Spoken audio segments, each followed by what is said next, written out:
This is Bill Newman, WHMP. Welcome to NPR, Northampton Poetry Radio with erstwhile Poet Laureate Rich Michelson. Rich, the microphone is yours, my man. The microphone is mine. Well, thank you. And my guest today is Dina Friedman with her very first poetry chapbook.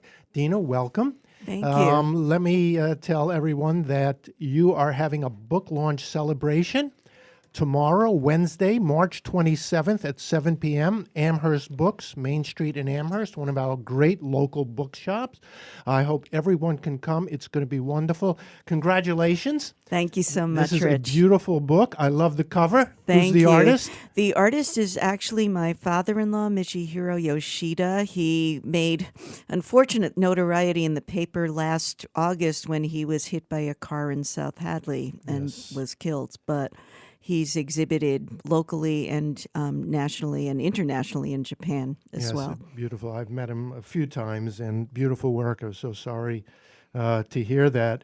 But let's move to your poetry and some joyous news here. So I know you primarily as a novelist, a young adult novelist. Your two books both have gotten great acclaim. Escaping into the Night and Playing Dad's Song. Now, most people go from poetry to writing novels. That's where the money is, right? Novels to poetry, a little less usual. Have you been writing poetry the whole time? Oh, yes, I have been. Actually, I started off writing poetry in my 20s, and I kind of did go from poetry to novels.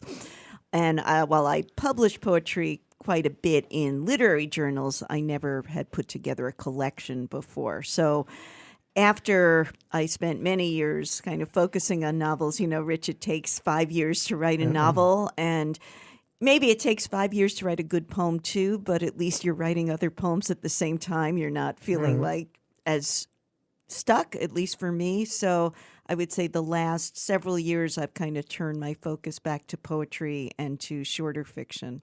Well, that is to our benefit here for this show. Let's give people a taste of what they're going to hear. If you can start out, give us a poem. Okay. I want to make sure something's in. That will require just a few seconds while Rich actually gives Dina her book back. So here we go. Oh, all marked and everything. Terrific. Okay, so I'm going to read a poem called Waiting. There's energy when stories wait for endings. Doomed romance, a growing tumor, a loved one gone crazy with an axe. The imagination soars, but the dog waits for ordinary things, a walk in the woods, samples from breakfast. The cat, who does not believe in waiting, lies like an elegant sculpture on the Guatemalan blanket, the one we first tried to get in that small town 2 hours away on the chicken bus. We had to wait to tell the story, how strangers sat so close to us they could have been in our laps, how you could see spots where their teeth were missing, smell their lunches. And when we got to the town, there were no blankets because it wasn't the day for market. Instead, there were stores that sold plastic things and a town square painted pink where people lounged. Perhaps they were waiting, though I don't know why or for what. I have a snapshot of that square, and today is also a snapshot, stagnant. All this waiting settles like fog. Even when the endings aren't pretty, it's hard to resist temptation. Press fast forward. Feel the brunt of the denouement. Imagine the place where the stories end. My guest is Dina Friedman. You are listening to NPR, Northampton Poetry Radio, on WHMP, The Bill Newman Show. Dina is reading tomorrow evening, Wednesday, March 27th at 7 p.m., a wonderful celebration and book launch at the Amherst Books in Amherst on Main Street. And also, while your calendar is out, on Saturday, April 13th, 4 p.m., East Hampton Book Fest. You'll be reading as well at White Square Books on Cottage Avenue. I'll be reading with Michael Goldman is launching his chapbook or celebrating his chapbook, and a bunch of us who've been doing some just basic poetry meetup stuff or reading with him. Well, that poem. While you were reading that poem, "Waiting" and the Guatemala rock, reminded me. Now, you have visited every state in the country and in the United States and over 30 countries. Yeah, that's right. And you're not running for office. Thank goodness. Yeah, no. I wish you would actually. Come on back. But is the traveling something that you've always done? Well, it's something I've always wanted to do, and I would say yes, it's always been a priority to travel a lot. So we tend to not have a lot of nice furniture or nice things. We tend to spend our extra cash on traveling. So, And when you say we, you're talking talking about about your my husband, husband. Shel Horowitz, Right. who is a friend as well, and somebody you met 40 years ago at a poetry reading. that's right. Actually, I met Shel. I was 21. I was in Greenwich Village, just kind of coming back from New York after college, and very bravely, I went to this poetry reading. It was very funny. It was in the fifth floor walk up in Greenwich Village. It was run by a 70-year-old woman, Emily Glenn, who at the time had a lot of notoriety just in the New York local scene.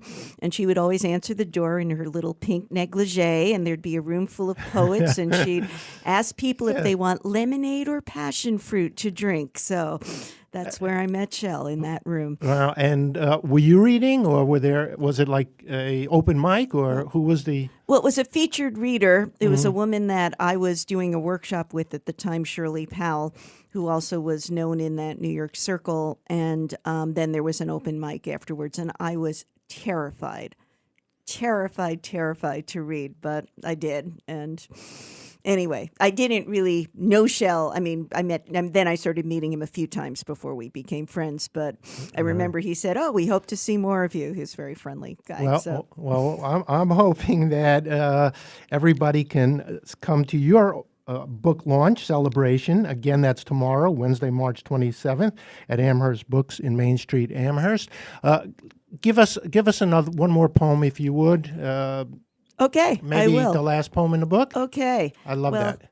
This was actually also a travel-inspired poem, because this was taken from when I went to Costa Rica. I got to see the I love it there. sea turtles hatching and going to lay their eggs in the dark. So this is a poem about that, called 7 Lessons Learned from Sea Turtles.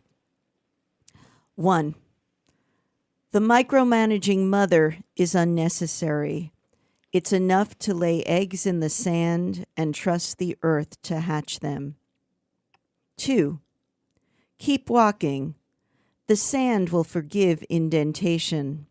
Eventually, the ocean will pull you in. 3. You can pretend to be a rock. If you're lucky, no one will notice. If not, bite. 4. The decoy nest, like the decoy word, fools only those who don't look deep. 5.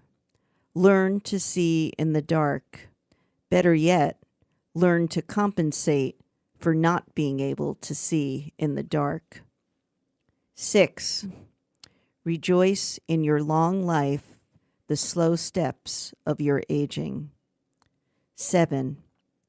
Return to the places you love, even if you're not sure why you love them. Beautiful. Actually, I was in Costa Rica a couple of months ago, and I got to see the sea turtles being born and go to the ocean. It was beautiful. So when I came to this poem in your book, it was just amazing. Oh, thank you, Rich. Again, Dina Friedman is reading tomorrow, Wednesday, March 27th, a book launch, a celebration. Come, listen, enjoy, eat. I hope everyone can make it. Amherst Books in Main Street, Amherst. Also, April 13th, Saturday at East Hampton Book Fest, White Square Books, Cottage Avenue. Wolf in the Snow is... Wolf in the Suitcase. Wolf in the Suitcase is poems by Dina Friedman, a beautiful book. I hope everybody, it's available locally, and please stop at Amherst Books and pick up your copy tomorrow. Listen to the reading, and thank you very much for being my guest today. Thanks so much, Rich.